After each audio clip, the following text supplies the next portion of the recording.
Hola, ¿qué tal? Buenas tardes. Bienvenidos a todos a este programa Martes de Museos de la Ciudad de México. Mi nombre es Sara Riojas de la Peña, colaboro en la Secretaría de Turismo de la Ciudad de México como directora general del Instituto de Promoción Turística.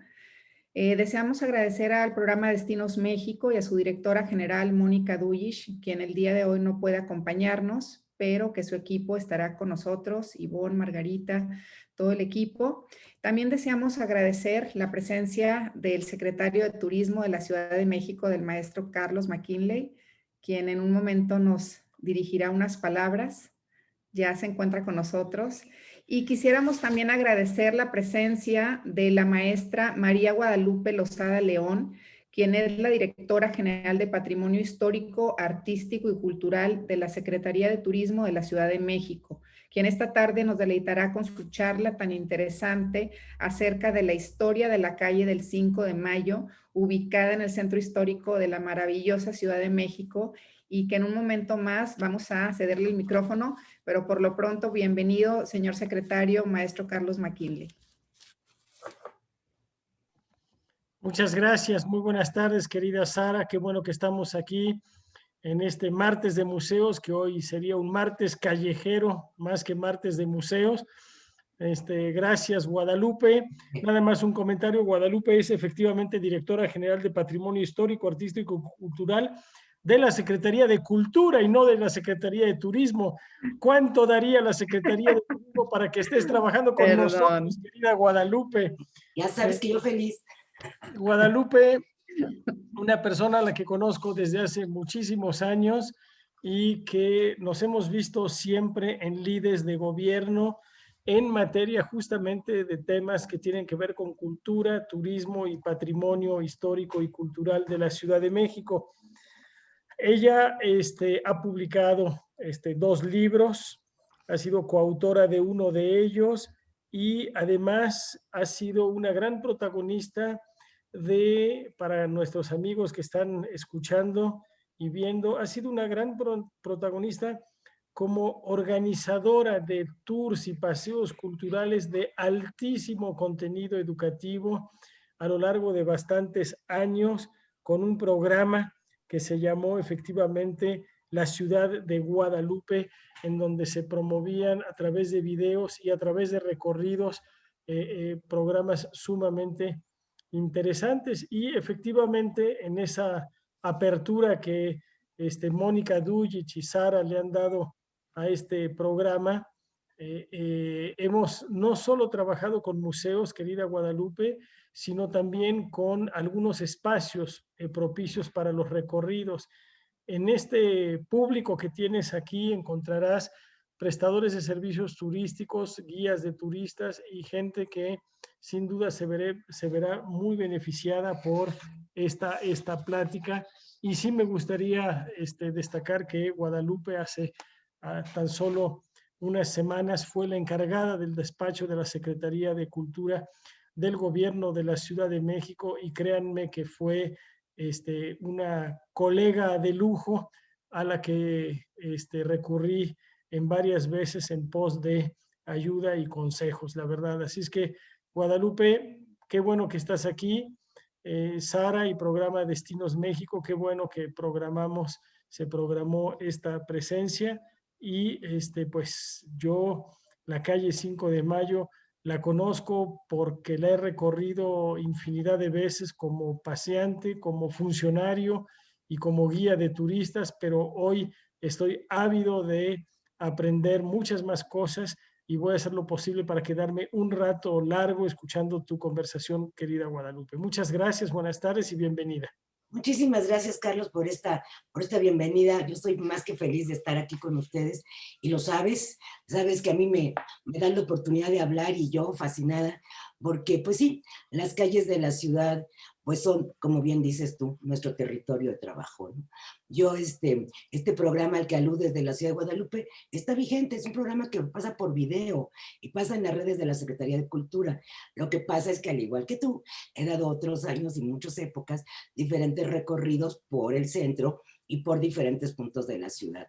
Y esos los llamé rutas patrimoniales. Entonces, vaya, tenemos todo esto en común, este largo pasado de amistad, lo cual que te agradezco mucho y me honra. Y bueno, pues ahora qué mejor que estar aquí con ustedes y poder presentar esta historia. Y comentaba yo con Sara antes de entrar que para tratar de controlarme yo, porque soy capaz de hablar 3 horas, planeé irles mostrando algunas imágenes mientras leo un texto también de mi autoría sobre la calle de 5 de Mayo, para ir Lupita, acotando el perdón. tiempo. Sí, Mande usted. antes de que demos inicio, solamente me gustaría decir, porque es algo relevante y muy interesante, acerca de tu semblanza, que has sido maestra en Historia de México por la UNAM por más de 20 años, que has estado dando clases y como bien decía el secretario Carlos McKinley, que has publicado libros como Hablemos de la Ciudad, un paseo por la Ciudad de México, otro llamado Los espacios de decisión en la Ciudad de México, la ciudad, sus gobernantes y José Vasconcelos, hombre educador y candidato. Además, Guadalupe Lozada es autora de la serie, como bien decía el secretario, La Ciudad de Guadalupe, donde nos comparte sus investigaciones, pero también tiene artículos de crónica en la revista Relatos e Historias de la Ciudad de México. Así que realmente eres una persona a quien todos te vamos a aprender muchísimo y que es un honor tenerte en este espacio. Y más que bienvenida, Guadalupe, siempre a este programa. Ahora sí te cedo el micrófono y todo tuyo. Muchas gracias a Muchísimas todos por gracias. su presencia. Gracias, Lupita. Gracias, gracias, gracias. Entonces les decía yo que con el afán de acotarme un poco a mí misma en el tiempo y poder después disponer de unos minutos para escuchar sus preguntas o atender sus preguntas y contestar las que pueda, pues vamos a comenzar por platicar un poquito sobre qué había antes de que existiera 5 de mayo. Aunque les pueda parecer extraño, la calle 5 de mayo no existía. Estamos viendo aquí un plano del siglo XVIII. La calle de 5 de Mayo no existió sino hasta mediados del siglo XIX. Para orientarlos en esto, antes de que yo comience a leer, aquí les muestro esta imagen donde está la catedral, aquí, de este lado. Aquí ven tanta gente porque pues siempre ha habido comercio ambulante en el centro, no nos gusta, pero siempre ha habido. Este edificio que se ve aquí era el Parián, que era un mercado, que no era un mercado, digamos, de pulgas o de comida, era un mercado extraordinario, como una especie de World Trade Center, porque aquí se vendían productos de todo el mundo, principalmente los marfiles y las sedas llegadas de Asia, pero todo tipo de productos que servían para arreglar un hogar o montar una tienda, encontrabas ahí. Y cuando hablo de hogares, no me refiero a una casa común como la de cualquiera de nosotros que estamos hoy aquí reunidos, sino aquellos palacios dieciochescos de la Ciudad de México que requerían de una cantidad de objetos impresionantes para estar, vamos a decir, presentables. Para que se orienten, pues aquí, insisto, la catedral, aquí el edificio de gobierno, que es donde ahora despacha la doctora Sheinbaum, y que aquí decía diputación, sí, porque allí estuvo el salón de cabildos, que serían más o menos como los diputados, y el ayuntamiento de la ciudad. Esto aquí exactamente es el mismo sitio, y aquí estaría, en este punto que les voy a marcar, aquí, la calle que no existía, no sé si lo ven, le voy a cambiar, pero no sé por qué se ve rojo. Ah, aquí lo puedo cambiar a azul. Entonces, otra vez lo dibujo.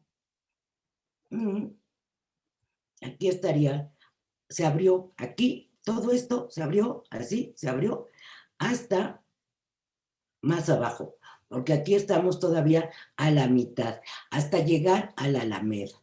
Entonces, ustedes se pueden dar cuenta que esto es 1734, o sea, pleno siglo XVIII, pero para un siglo después de esta imagen, aún no se abría. Fue hasta 1861 cuando se comienza a abrir. Entonces, les decía yo, ya explicándoles eso, voy a comenzar a leer, pero para que no esté viendo el texto, deje de compartir pantalla, leo y volvemos a ver otra imagen. Y entonces comienzo, repito, es un texto publicado por mí también en la revista Relatos e Historias, y sobre eso me voy guiando y vamos a ir comentando también al respecto. Ya le pedí a Sara que me haga favor de indicarme cuando ya estemos poquito, cuando ya nos quede poco tiempo para no seguirme alargando. Y comienzo así.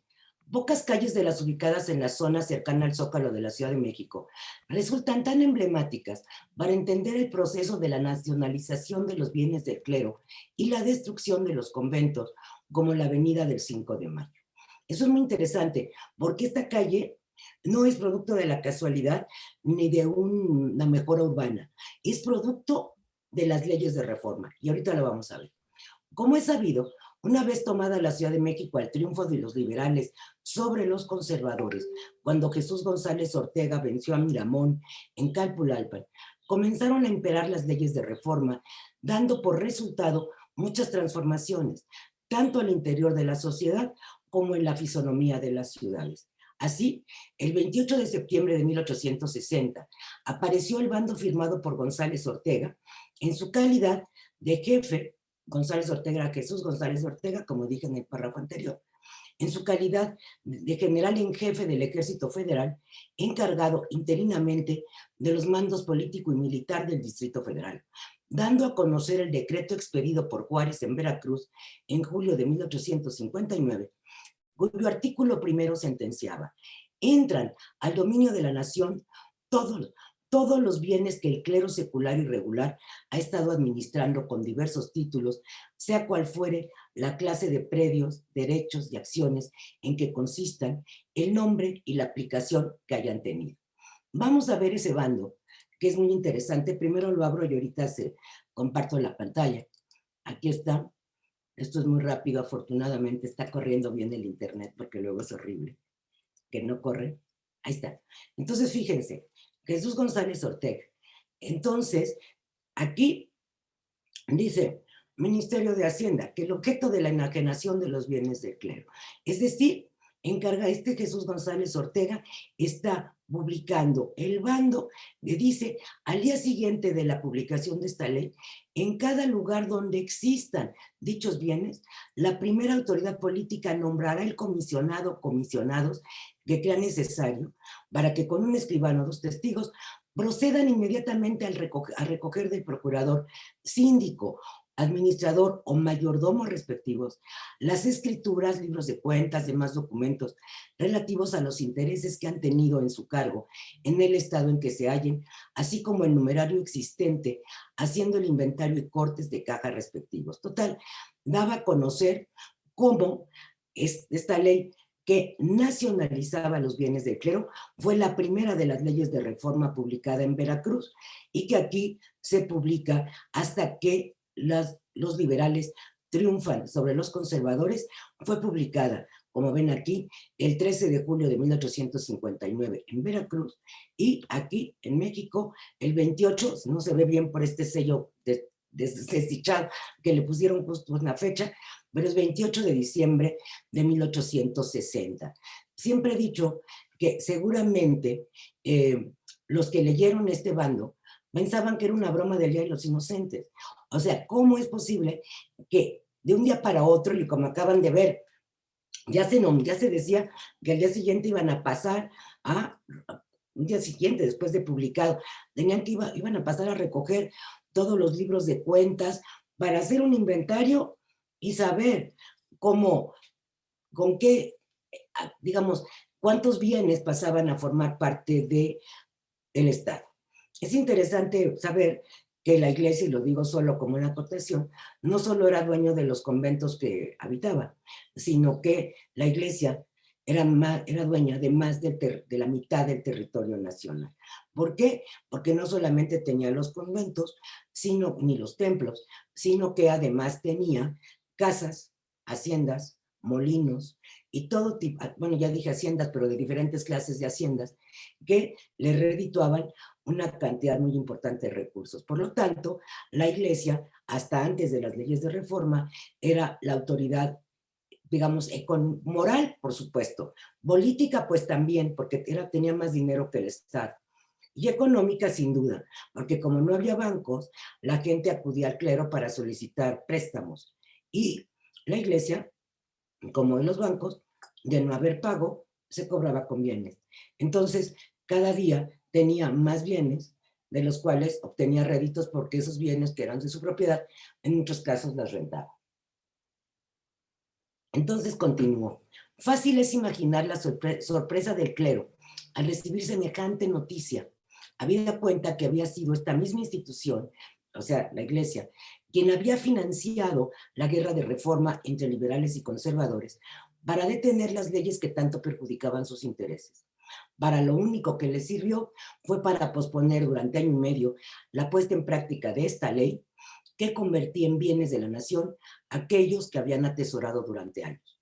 Así pues, al despuntar 1861 y ya con Juárez de regreso en la capital del país, después de su larga estancia en Veracruz, donde había promulgado esta y otras tantas leyes que reafirmaban la separación entre la Iglesia y el Estado, los habitantes de esta ciudad comenzaron a ver, estupefactos, que las decisiones del gobierno iban muy en serio y que la ciudad, tan clerical, tan cerrada, literalmente, por la cantidad de conventos que por todos los rumbos se pedían el paso, comenzaba a perder su antiguo rostro heredado de la época de los virreyes. Esto es muy interesante. Hoy día tenemos calles que fluyen, que son abiertas, que caminan. Hay pocas, como por ejemplo la de Palma, que va a topar allí en Belisario Domínguez, si no me equivoco, a la altura del convento de Santo Domingo. Pero la mayor parte de las calles fluyen, corren, van de un lado a otro, sobre todo pues las que van a fluir más rápido serían Isabel la Católica y Bolívar, pero no siempre fue así, porque esas atraviesan de norte a sur. Pero hay otras muchas calles, por ejemplo, 16 de septiembre, topaba con la barda del convento de San Francisco. 5 de mayo, insisto, no existía. O sea, 20 de noviembre, esa se abre mucho después, no tuvo nada que ver con las leyes de reforma, pero tampoco existía. Hoy tenemos un centro de la ciudad muy diferente al que conocieron hace 150 años. Entonces, fue así que una vez suprimidas las corporaciones religiosas, quedaron vacíos los edificios que hasta ese entonces habían ocupado. En tal estado de cosas, los partidarios de la reforma consideraban que si se mantenían vacantes, es decir, vacíos, esos inmensos inmuebles, las comunidades suprimidas tendrían la esperanza de recuperarlos, por lo que, como gobierno triunfante, se dieron a la tarea de ampliar plazas y abrir calles, rompiendo aquellos conventos que estorbaban y ocupando otros, de tal suerte que, como diría José María Marroquí, quedaran imposibilitados para volver a su anterior destino. Y esto es muy claro. Por un lado, yo insisto y lo he dicho muchas veces, era muy difícil, porque ¿qué quería hacer el Estado? El Estado quería disponer de los bienes del clero para que hubiera, digamos, desarrollo inmobiliario, para que hubiera especulación sobre los terrenos, hubiera ganancias sobre la venta de esos terrenos. Entonces, por un lado esto, de que si los dejaban completos, las comunidades religiosas podrían suponer que iban un día a recuperarlos, pero por otro, porque nadie de los particulares que pudieran comprar, aquellos que tuvieran pues, buenas cantidades de dinero y que consideraran que eran capaces de comprar un espacio de ese tamaño, pues no iban a comprar un convento, porque ¿qué hacían con él? Entonces, ambas cosas. Por un lado, repito, que no pudieran tener esperanzas de volver a ocupar esos espacios, y por otro lado, que pues era mucho más difícil venderlos completos. Entonces, con ese espíritu transformador, el gobierno ordenó que el Ayuntamiento de México se diera la tarea de comunicar el arquillo de la alcaicería con la calle de Vergara a través de los conventos intermedios. Déjenme enseñarles de nuevo ese plano, que espero tenerlo a la mano y no haberlo cerrado, porque soy capaz de cerrar las cosas. A ver, espérenme. Aquí están, debe de estar aquí. Planos, aquí. Entonces les enseño de nuevo esto para que quede claro qué era lo que decía la orden. Les repito la orden antes de mostrarles la pantalla, pero la orden decía, ay, qué lata, a comunicar el arquillo de la alcaicería con la calle de Vergara a través de los conventos intermedios. Vaya ambigüedad, pues, vaya ambigüedad. Pero decía. Entonces, ahorita les comparto, vamos a ver qué es el arquillo de la alcaicería y cuál es la calle de Vergara. Entonces, El arquillo era precisamente el que se hacía, y ahorita lo vamos a ver, que lo tenemos aquí. Aunque se pixelea un poquito la imagen, lo pueden ver. Este es el arquillo que daba justo enfrente de la catedral, donde hoy está lo que conocemos como la plaza del Empedradillo. Entonces, aquí está. Y este arquillo había pertenecido a la casa de Hernán Cortés, porque estos dos espacios que vemos aquí formaban el predio donde había estado la casa de Cortés. Entonces, desde el arquillo hasta la calle de Vergara, que era esta. Aquí está Santa Clara. Entonces, no, perdón, es esta, que ahora es Bolívar, esta grande. Entonces, este es Bolívar, y entonces era la calle del Arquillo, y de lo que se pretendía era, nomás que lo tengo que borrar para poderlo mover, perdónenme, era comunicar de aquí a acá, o sea, 2 cuadras. Pero ¿qué pasaba en esas 2 cuadras? Estaba el convento de la Profesa y el convento de Santa Clara. Entonces, así de fácil, comunicar el arquillo de la arcaicería con la calle de Vergara a través de los conventos intermedios. Y sigo diciendo, así de escueto, es el comunicado aparecido en el siglo XIX, es un periódico, el 20 de febrero de 1861, en donde también se da cuenta de la apertura de nuevas calles a través de los conventos de la Concepción y Capuchinas. La Concepción está sobre eje central, en la calle Belisario Domínguez, hace prácticamente esquina, ahora ya no, el convento sí lo hacía original, pero ahí se abrió la calle de Cuba, sobre el convento de la Concepción y el callejón del 57, si no me equivoco, y Capuchinas, que lo demolieron completito, incluso el templo, a diferencia de estos otros dos, no perdió, el convento de Santa Clara no pierde su iglesia, está sobre Tacuba, que ahora es la biblioteca del Congreso, y la Profesa pierde la casa Profesa, pero no el templo de la Profesa, que está en la esquina de Madero e Isabel la Católica. Pero, entonces, en este mismo periódico se daba cuenta de la apertura de nuevas calles a través de los conventos de la Concepción y Capuchinas. Repito, Capuchinas la tiraron completa y es parte de la calle de Palma. Palma, a la altura de 16 de septiembre hacia allá, hacia Venustiano Carranza, que ahí topa, Palma ya no sigue hacia el sur. Allí estaba el convento, en esa cuadra, un poco más, estaba el convento de las Capuchinas. Ahí se pierde el convento y el templo. En una nota, bueno, Capuchinas, así como de la división de la que fuera morada de las religiosas de Santa Inés. Esta morada de las religiosas de Santa Inés, se conserva algo, de esta morada se conserva algo, que ahora es el Museo José Luis Cuevas, allá en la calle de Academia, prácticamente esquina con Moneda, que es donde está el templo, y juntito el Cuevas. Gracias a Dios se conservó una partecita. En una nota aparte del mismo diario de esa fecha, se explaya narrando el descubrimiento de 14 momias en el ex convento de Santo Domingo, cuya demolición ya había comenzado.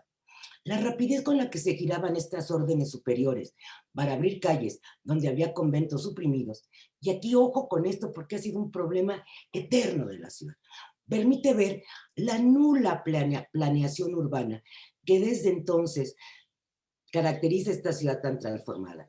Al decir, comunicar el Arquillo con Vergara a través de los conventos suprimidos sin siquiera mencionarlos, se está ordenando implícitamente demoler, como ya les dije, la Profesa y Santa Clara, con la única intención de comunicar el callejón interior de la que fuera casa de Hernán Cortés, misma que se había constituido después de demoler la casa de Atzayacat, mansión en la que Moctezuma le había permitido vivir desde su llegada a la ciudad y hasta su huida en aquella famosa Noche Triste, con la actual calle de Bolívar.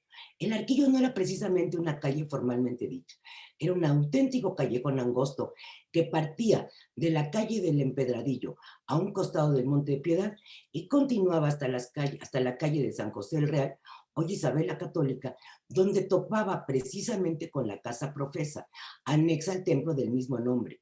De ahí que la calle que se iba a abrir no pretendía ser una de las mejores de la ciudad, sino solo una de 2 cuadras, para lo cual se tendrían que demoler 2 recintos pertenecientes a órdenes religiosas, los oratorianos de San Felipe Neri y las monjas de Santa Clara. La única ventaja de todo esto sería que a la postre y durante pocos años se le iba a dar vista al magnífico Teatro Nacional, mismo que se levantaba airoso en la calle de Vergara, entre San Andrés y San Francisco, hoy Tacuba y Madero. Déjenme mostrarles unas fotos que tengo aquí precisamente de lo que estamos hablando. Ay, no la abrí antes, ustedes disculpen. Este es el Callejón del Arquillo. Aquí lo volvemos a ver. Voy a hacer un poquito más chico este mapa. Ay, boba. ¿No les digo que soy muy distraída? Ahí va. Ahí está. Eran estas 2 cuadras las que se pretendían abrir. De aquí a acá. Para lo cual se tiraba la Profesa, que es esta, y Santa Clara, que es esta. Y aquí está el callejón. Como ustedes se pueden dar cuenta, tenemos al fondo la catedral, era un callejón estrecho, y aquí ya estaba medio arregladito, a como hay otras crónicas que dan cuenta de eso, ¿eh? Hay otras crónicas que dan cuenta del callejón, y dicen, bueno, de hecho se ve muy estrecho. Aquí tenemos unas personas caminando, se ve que es estrecho, pero aquí ya tiene alguna obra. Tal vez esta foto corresponde a cuando ya se había empezado medio a arreglar. Lo que cuentan las crónicas es que era verdaderamente feo. Aquí podemos ver lo que yo les decía. Justo esta apertura o esta alineación o apertura de esta calle para comunicar el Arquillo ya había cortado una parte de la Profesa, que todavía aquí quedaba una, como la pueden ver. Es que fue así como que un proceso largo, esto que se dice fácil. Ahí está, todavía sobrevive una parte de la Profesa, una parte de Santa Clara atrás, pero le estábamos dando vista al Gran Teatro Nacional, ¿no? Que esto era una maravilla, porque el Teatro Nacional nunca se había podido ver, ya existía desde los años 40 del siglo XIX, porque lo mandó a hacer Santana. Su autor fue el maravilloso arquitecto Lorenzo de la Hidalga, pero pues no se veía. En tiempos de Santana, para llegar ahí, pues tenían que rodear Tacuba y entrar por la calle de Vergara, que, insisto, ahora es Bolívar. Entonces, esto tuvo la ventaja de darle vista al teatro. Pero como ustedes se pueden dar cuenta, todavía en esta parte era bastante irregular. Dejaron abierta, o sea, el callejón no creció de tamaño. Esta parte era angosta todavía. Esta parte es un poco más ancha, porque aquí ya habían tirado lo que acabamos de mencionar. Aquí tengo una imagen, déjenme ver dónde está.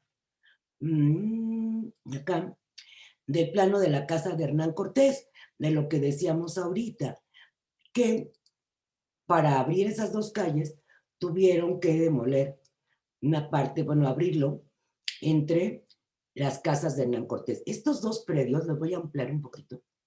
Aquí ya está, se nota aquí callejón, aquí dice, ustedes no lo ven, pero yo sí, por eso se los leo. Aquí dice Callejón del Arquillo, o Calle del Arquillo, dice aquí. Todas estas 2, todas no, todos estos enormes predios eran parte de lo que había sido, incluidos los 2 callejones de 5 de Mayo, habían sido la casa inmensa de Cortés. Aquí, como ustedes pueden ver, en esta parte está el patio que se conserva hasta hoy y que es, para que se orienten también, el patio del Monte de Piedad. Es así, sobrevive. Entonces, esto, perdón.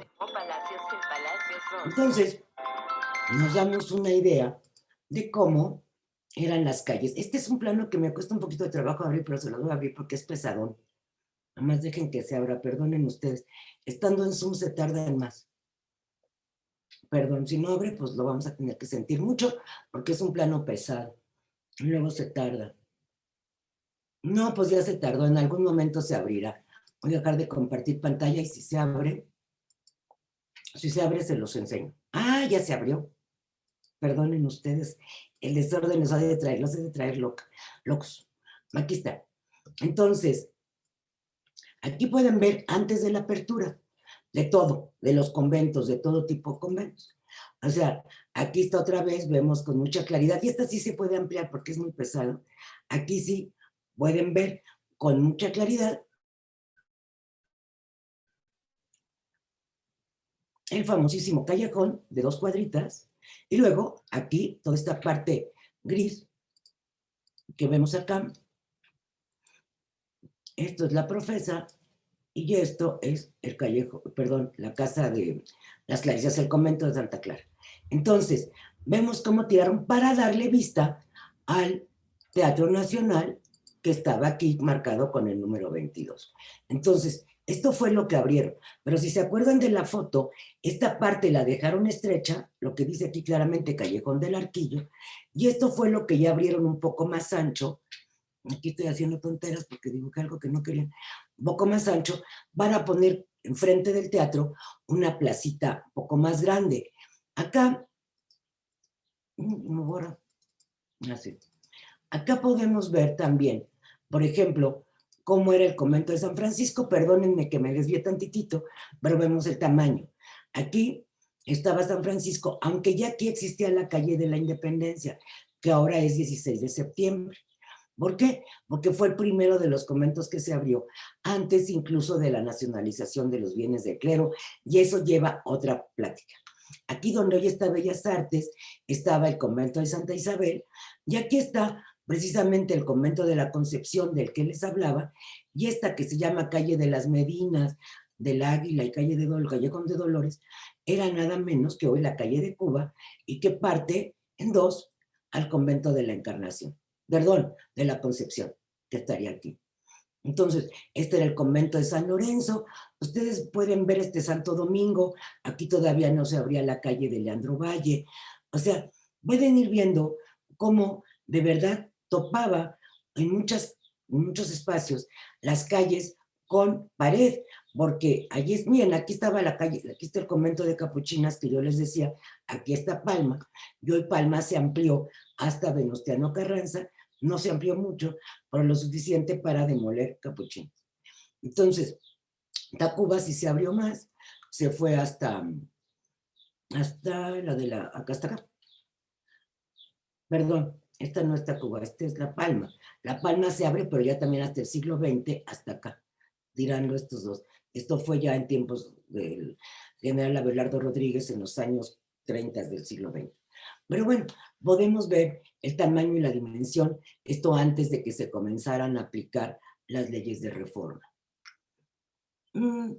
Y tenemos otro posterior, entonces este lo vemos hasta después, de que vean cómo se transformó. Entonces, seguimos leyendo. Entonces, vuelvo a lo mismo. Bueno, que insisto que esto habla de una nula planeación, la cosa era tirar estos dos para abrir, y que esta calle lo único que tuvo de bueno, en un primer momento, no se hablaba de la gran avenida, sino solamente una calle entre los conventos, para que lo único bueno fue que le dio vista al Gran Teatro Nacional. La demolición comenzó por la Casa de la Profesa, que habiendo sido construida como casa de ejercicios por los jesuitas, pasó a manos del oratorio de San Felipe Neri, cuando por órdenes del rey Carlos III, los miembros de la Compañía de Jesús fueron expulsados de todos los territorios españoles en 1767. Casi 100 años, pues, tenían los oratorianos en la que había sido casa de ejercicios jesuita, cuando la perdieron, para que se abriera una calle que hasta burlas había sufrido en la prensa. Así, el 3 de agosto de 1861, el diario La Independencia comentaba con sorna: ¿para qué el hipo de 2 calles, más que maldita falta que hacen? Si las que tenemos no las podemos cuidar y hacer, ¿para qué echarnos más cargos que no hemos de poder cumplir? Si a esto le sumamos que la gente no se atrevía a cruzar por las calles resultantes del derribo de los conventos, y en particular por el cariño que se le profesaba al oratorio de San Felipe Neri, la situación de movilidad en aquella ciudad tan saqueada no era muy alentadora. Fue en ese mismo año de 1861, cuando después de abrirse paso a través de la Profesa, la calle continuó, dando cuenta del convento de las Clarisas.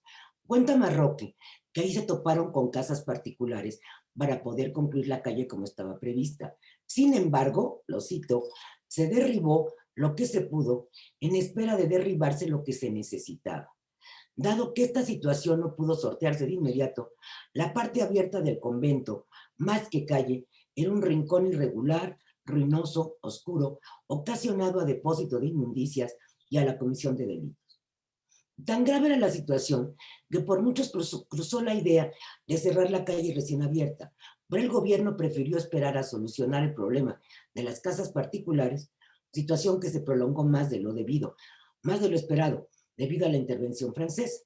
Sin embargo, paradójicamente, fue este mismo conflicto internacional el que dio a México uno de sus más sonados días de gloria en la batalla del 5 de mayo de 1862, cuando las tropas mexicanas, al mando del general Zaragoza, vencieron al poderosísimo ejército francés en las afueras de la ciudad de Puebla. Fue entonces que el Ayuntamiento de México acordó que para conmemorar esa sonadísima victoria se nombrara la calle resultante de la demolición de la Profesa con el nombre de 5 de mayo, solemnidad que se llevó a cabo a los 7 meses del triunfo alcanzado sobre la escuadra francesa. Al respecto, comenta El Monitor, insisto, es un periódico de la época, del 5 de diciembre de 1862. El señor presidente del ayuntamiento, don Agustín del Río, acompañado de una comisión, se presentó en la calle abierta a través del excomento de la Profesa. Se pusieron coronas de laurel sobre las lápidas que fueron colocadas en las respectivas esquinas, con el nombre que por decreto del Supremo Gobierno debe llevar esa calle. Sobre una de las columnas del antiguo edificio, que fuera en otro tiempo asilo de los hombres del retroceso, se improvisó una tribuna popular y el señor Mateos, secretario del ayuntamiento, dirigió al pueblo algunas palabras ardientes e improvisadas con motivo del acto que tenía lugar. La concurrencia al acto fue muy grande y los vítores populares se presentaron a tomar parte en la solemnidad. Asombra ver aquí el desenfado del redactor al nombrar a los oratorianos hombres del retroceso. Y de paso, señalar que todavía existían algunas columnas en pie de lo que había sido la magnífica edificación jesuita. Por su parte, el periódico La Orquesta da cuenta de que mientras esta celebración se llevaba a cabo, el presidente Juárez entregaba en la ciudad de Puebla medallas de reconocimiento a los valientes soldados que asistieron a las acciones memorables de las cumbres de Acultzingo y las inmediaciones de Puebla.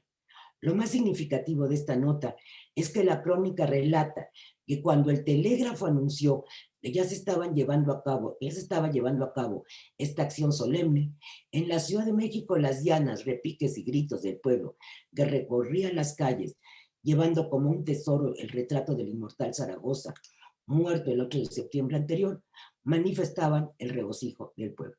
Así pues, ya se tenía una calle para honrar aquel día de triunfo en que las armas del Supremo Gobierno se cubrieron de gloria y la figura de Zaragoza se engrandeció como la del militar heroico, dispuesto a dar la vida por la patria, al tiempo que contagió a sus huestes para luchar hasta el límite de sus fuerzas antes de permitir el avance de las tropas invasoras. Desafortunadamente, la muerte se llevó muy pronto al joven general, que no había dejado de luchar un solo día para ahuyentar a los franceses que amagaban con continuar su marcha hasta la capital, cosa que sucedió al año siguiente. El tiempo siguió su curso y a la llegada de las tropas invasoras a la Ciudad de México, al mando del mariscal Forey, el 10 de junio de 1863, mientras Juárez establecía su gobierno en San Luis Potosí, la placa que ostentaba el nombre glorioso del 5 de mayo fue deshecha por los soldados franceses, que seguramente consideraban que una derrota como aquella no debería de recordarse jamás, y menos en la ciudad recién tomada por su ejército. Bien es sabido que el gusto les duró poco, pues la guerra contra los invasores se multiplicó por todo el país, y ni todos los ejércitos enviados por Napoleón para proteger al espurio imperio de Maximiliano, me refiero a Napoleón III, para proteger al imperio de Maximiliano, sirvieron para impedir la restauración de la República. Juárez regresó triunfante a la Ciudad de México el 15 de julio de 1867, después de haber vencido a todos los que en ningún momento habían creído en su proyecto de nación. Una vez recuperada la estabilidad, el Ayuntamiento de México se dio a la tarea de terminar la demolición del convento de Santa Clara y de llegar a un acuerdo con los dueños de las casas que impedían la continuación de la calle. Una vez abierta la cuadra que va de las entonces llamadas Callejón de Santa Clara y Vergara, hoy Motolinía y Bolívar, comenzó la construcción de casas a ambos lados de las aceras y el ayuntamiento procuró urbanizar una y otras calles, haciéndolas atarjeas y empedrado, operaciones difíciles y costosas allí, por la necesidad que hubo de arrancar muchos profundos y anchos cimientos que cruzaban el terreno. Sin embargo, se dio prisa a la maniobra, multiplicando los operarios, y el día 5 de mayo de 1868 pudo celebrarse ahí la fiesta del día, tal como lo relata José María Marroquín. Como es dable suponer, esta fiesta fue una de las más vistosas y emocionantes que se hayan celebrado en la ciudad, ya que a los festejos del recuerdo del triunfo alcanzado 6 años antes, se sumaba el orgullo por haber logrado poner fin al fallido imperio y expulsado del país de una vez y para siempre cualquier intento de apropiación extranjera sobre el territorio nacional. Así que de acuerdo con el programa del día aparecido en el periódico La Constitución Social, a las 10 de la mañana el ayuntamiento en pleno se presentó en Palacio Nacional para acompañar al presidente Juárez al salón que se formó justo en el pórtico del Teatro Nacional, frente a la calle recién abierta, donde José María Castillo Velasco pronunció un discurso y el entonces joven de 20 años de edad, Justo Sierra, declamó una poesía. Posteriormente, se leyó aquel emotivo parte de la batalla que enviara Zaragoza al presidente Juárez, presentándole los detalles de la victoria alcanzada en los fuertes de Loreto y Guadalupe. El Monitor Republicano, por su parte, detalla en su crónica que durante la celebración, la calle recién construida estaba limitada en uno de sus extremos por un arco elegantísimo que servía de pórtico. Hace alusión a la labor del ayuntamiento para sembrar fresnos que, aunque no corpulentos, daban sombra y alegría, realzando los adornos que en sus intermedios aparecían compuestos de águilas entre los colores nacionales, descansando en la espléndida estrella del 5 de mayo por pedestal. Con amplitud, el cronista destaca los adornos colocados en todas las casas ya construidas en la nueva calle, entre las que destaca la magnífica pompeyana, es decir, una casa estilo pompeyano, del señor Chafino, que además de los hilos atravesados de uno al otro lado con vasos de colores, le daban a la fiesta un ambiente de imponente alegría. Una vez terminada la ceremonia, el gobierno ofreció una comida en la Alameda, misma que estuvo presidida por el presidente Juárez y a la que acudieron todas las clases de la sociedad en concordia íntima, artesanos, militares, empleados y gente trabajadora. Gracias a los platillos nacionales y al jugo de nuestras llanuras de Apan, es decir, el pulque, combinados con el entusiasmo desbordado, cada asiento era una tribuna, cada hombre un orador, un poeta, un órgano de regocijo universal. El entusiasmo se desbordó por las calles y plazas de toda la ciudad. En la noche, la Plaza Mayor se iluminó con juegos pirotécnicos y la calle del 5 de Mayo era un río de luz, de gente y de contento. No obstante lo vivido desde las 10 de la mañana, por la noche a las 11, se llevó a cabo todavía una función de teatro en donde concluyó la apoteosis del día con una lectura de poesía en voz de Guillermo Prieto, su autor, y la Sociedad Filarmónica dio fin al día con la interpretación de la Marcha Zaragoza, obra popularísima de Aniceto Ortega. La fiesta popular siguió en las calles de toda la ciudad hasta más allá de las 2 de la mañana. No obstante todo este derroche de alegría, lo cierto es que la calle del 5 de Mayo solo tenía 2 cuadras de largo, ya que el callejón del Arquillo mencionado al principio no había sido ni siquiera tocado. Se fijaron en la foto que acabamos de ver, se veía ancha en la parte que daba al teatro, pero en la parte pegada, digamos, al Zócalo, no se había tocado. Tuvieron que pasar 13 años más para que a principios de 1881, durante el gobierno de Manuel González, el presidente Manuel González, quien tomara posesión al terminar el primer periodo de Porfirio Díaz, el ayuntamiento, presidido por Pedro Rincón Gallardo, logró por fin sortear las dificultades que se presentaban para dar paso a la continuación de la calle hacia el oriente. Para ello fue necesario derribar 10 casas del lado sur del callejón y otras varias que estaban en las esquinas con las actuales calles de Montepiedad, Isabela Católica y Palma. Los problemas económicos del ayuntamiento eran tales que se tuvo que valer de diferentes préstamos solicitados a particulares para poder indemnizar a los propietarios cuyas casas tenían que sacrificarse para dar paso a las obras. Fue hasta el 5 de mayo de aquel 1881, cuando después de la ceremonia cívica, presidida por el presidente de la República en el Panteón de San Fernando, frente a la tumba del general Zaragoza, los regidores atravesaron la parte ya terminada de la calle de 5 de mayo y, ubicados en el callejón del Arquillo, cuyas casas no se habían empezado a demoler, protagonizaron un acto por demás teatral. Y dice la crónica, entre comillas, se detuvieron frente a una casa en donde estaba una pared aislada.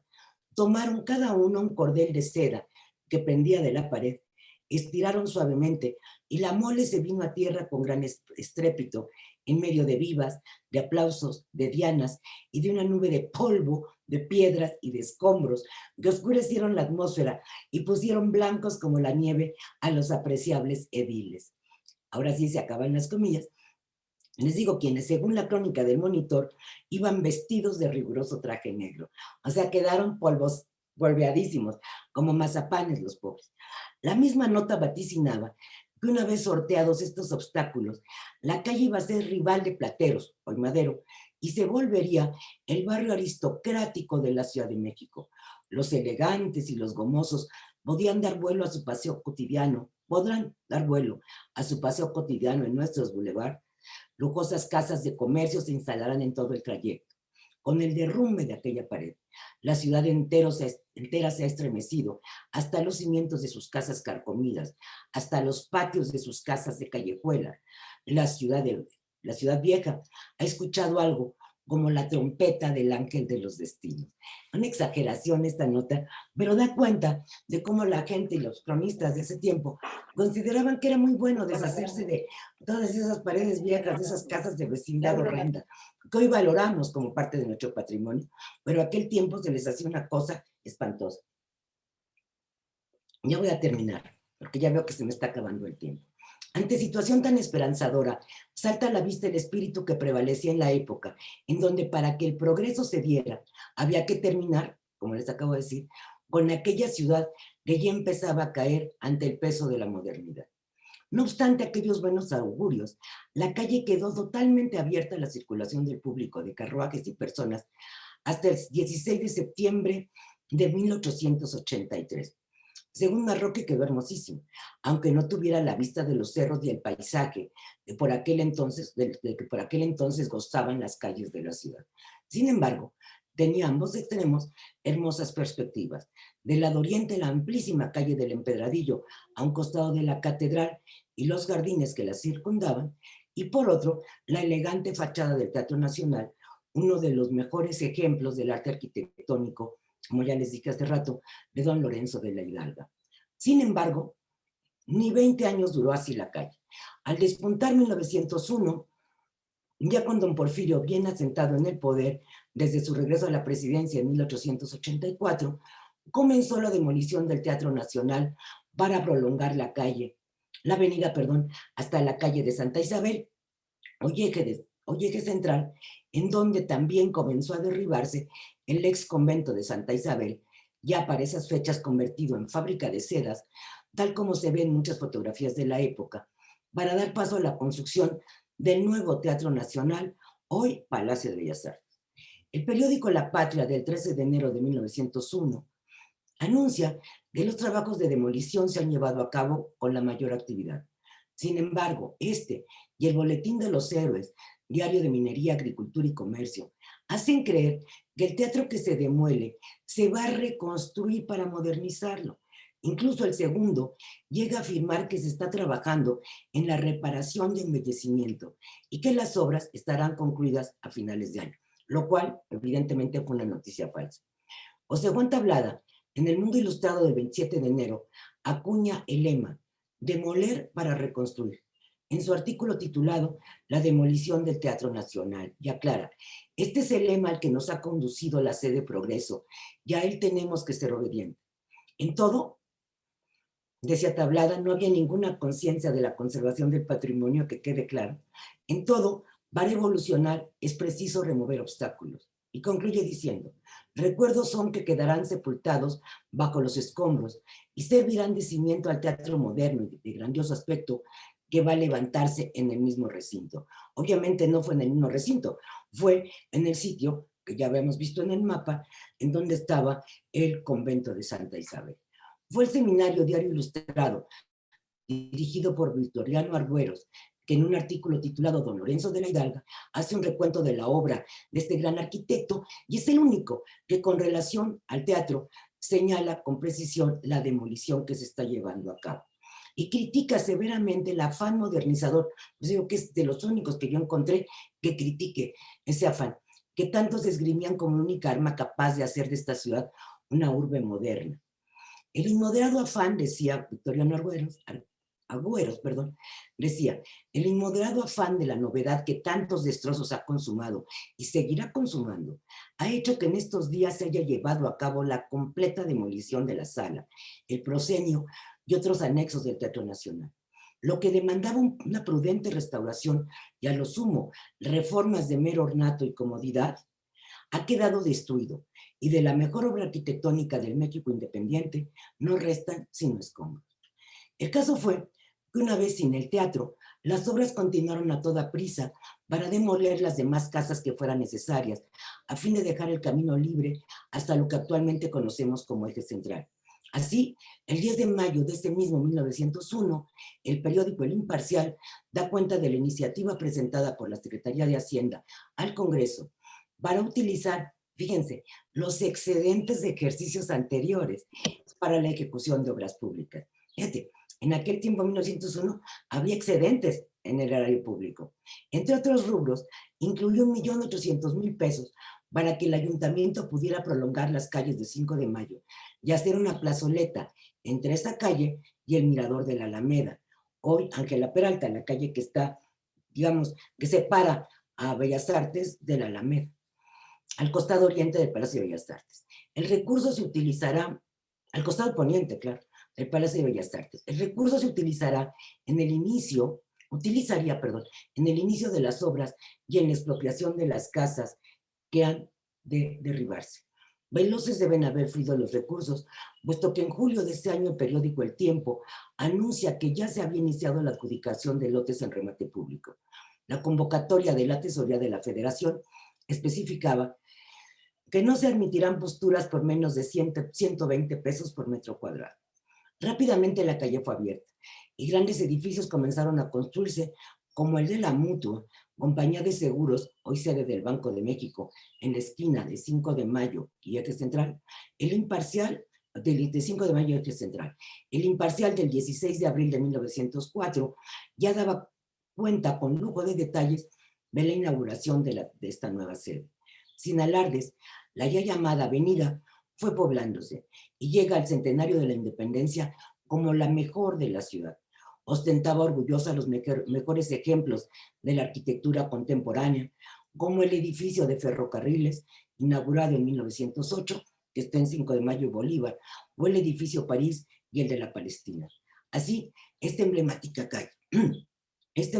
calle, en la que las autoridades finiseculares centraron sus afanes, ha permanecido con pocos cambios y da cobijo a algunos de los más tradicionales comercios de la ciudad, como la entrañable dulcería Celaya, que desde el inicio del siglo XX alegra la vida de quienes allí circulan. Sede de historias que marcan la vida de la capital, la calle que celebra el orgullo mexicano, que se cubrió de gloria en los alrededores de Puebla en 1862, la avenida 5 de Mayo es sin duda la muestra más clara de lo que se puede hacer por una ciudad cuando de mejorarla se trata. Muchas gracias, ya no me da tiempo de pasarles más fotos, pero se las puedo mandar con mucho gusto. Le puedo mandar, ya Sara las tiene, de hecho, se las pueden enviar para que las vean y todas traen título. Entonces, ya no me da tiempo de mostrarles más, pero les mostré las primeras, que eran las más importantes. Me quedan 4 minutos, entonces. Pero con todo gusto les puedo contestar algunas preguntas o si me las mandan, también se las contesto con más calma, como ustedes quieran, Sara. Gracias, Guadalupe. Pues la verdad, muchísimas gracias por esta presentación tan interesante. De hecho, Ivonne nos va a compartir algunas de las preguntas que nos hacen a través del chat. Ivonne, si eres tan amable. Gracias, maestra Sara. Pues maestra Guadalupe, básicamente le están poniendo felicidades, excelente presentación, que muchísimas gracias, que realmente les gustaría que les podamos compartir los mapas para que los vean a detalle, las fotografías, y que se mencionó que usted tenía videos en vivo. No sé si nos pueda compartir en qué canal de YouTube se encuentran o cómo los Yo, pueden mira, buscar. la verdad te soy sincera, como los busco yo. O sea, yo honestamente, en YouTube le pongo entre comillas la ciudad de Guadalupe, con mayúscula la, y Ciudad de Guadalupe. Las tres van con mayúscula y entre comillas. Así las encuentro en YouTube.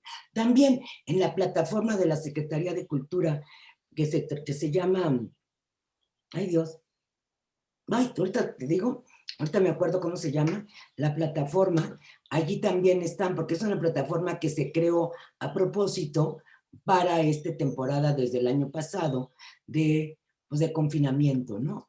Entonces, ahorita que me acuerdo cómo se llama, o que la encuentre, te la comparto, y también porque ahí también la pueden encontrar como una serie. Pero, mande. Perfecto, sí, y que pues por favor verifique su agenda, que nos haga otro espacio para que nos comparta más seminarios, más pláticas sumamente interesantes. Con muchísimo gusto. El día que gusten, con todo gusto, yo pues estoy aquí encantada de estar con ustedes y bueno, por supuesto. Nos transporta en el tiempo con su plática. Muchísimas gracias, maestra, y felicidades. Excelente No, al contrario, yo presentación. encantada. De verdad que les agradezco mucho. Crean que no encuentro la plataforma de la Secretaría, es el colmo, yo trabajo en la Secretaría.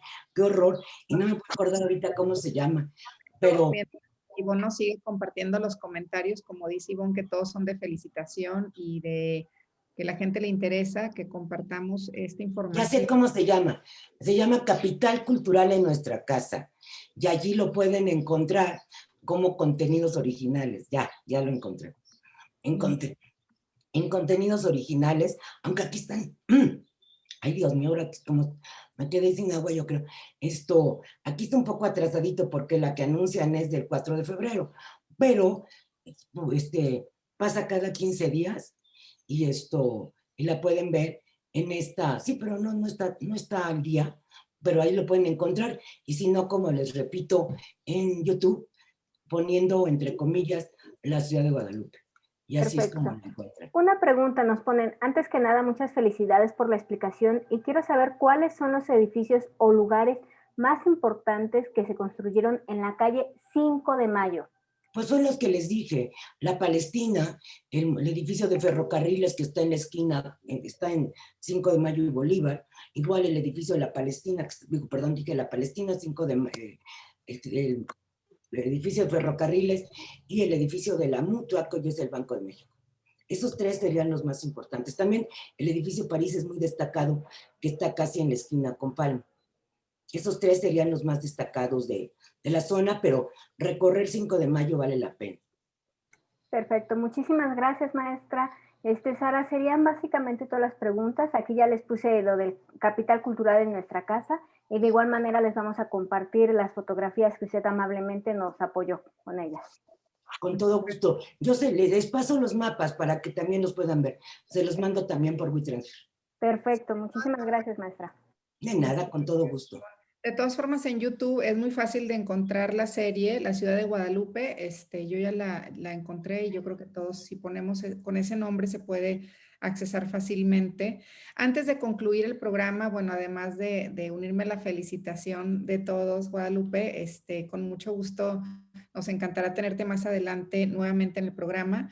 Pues también queremos agradecer la presencia de las agencias de viajes que nos visitan, de los turoperadores, así como la fuente de los medios de promoción turística de la Ciudad de México y del país, que también están con nosotros a través de Zoom y de Facebook Live. También deseo agradecer al equipo del IPT, a Alejandra Jauregui, a Elvisea y a todos los que hacen posible la difusión de este programa. También la liga, bueno, para tener acceso a todos los programas Martes de Museos, también se las podemos compartir, ya sea por el chat o en la página de la Secretaría de Turismo o a través del programa Destinos México Nuevamente agradecer a Mónica Duyish porque gracias a la alianza con el programa Destinos México que es posible este programa. Y también agradecemos a la AMAM, Alianza de Museos Autónomos y Mixtos, que es su representante Sergio Rivera y que aquí nos acompaña Mariana Ruiz. Muchas gracias, Mariana. A Rodrigo Vidal, que es de la Secretaría de Cultura, que también, Rodrigo Ávila, que amablemente nos ayuda a la realización del programa y de los siguientes museos que se presentarán en este martes de museos. Pues sin más por el momento, Guadalupe, encantados de escucharte esta tarde, maravilloso tenerte con nosotros y pues siempre bienvenida a este programa. No, hombre, yo encantada y de veras les agradezco mucho. Me tengo que salir corriendo, pero les agradezco de verdad la invitación y con gusto nos vuelvo a reunir con ustedes cuando quieran. Muchísimas gracias. Muchísimas gracias. Hasta luego, buenas tardes. Buenas tardes. Gracias. Gracias Bye. a todos. Saludos.